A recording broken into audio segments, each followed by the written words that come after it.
বিচার কার্য পরিচালনা করা যাবে না। খুব রাগ উঠছে, মনে করেন আলোচনা চলতেছে, খুব রাগ উঠছে, এই মুহূর্তে একটা রায় দেবে।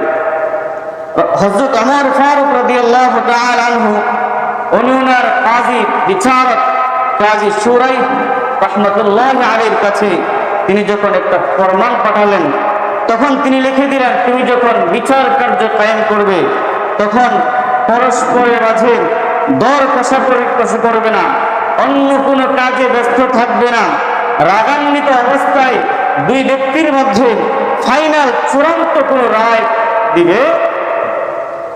কারণ রাগের মাথায় মানুষের কি থাকে না, মাথা ঠিক থাকে না। তুমি রাগের মাথায় এমন কোন ফাইসালা দিয়ে বসবে, রায় দিয়ে বসবে, দেখা যাবে আসলে এটা হওয়ার দরকার ছিল না, অন্যটা হওয়ার দরকার ছিল। এই জন্য রাসূল আকরাম সাল্লাল্লাহু আলাইহি ওয়াসাল্লাম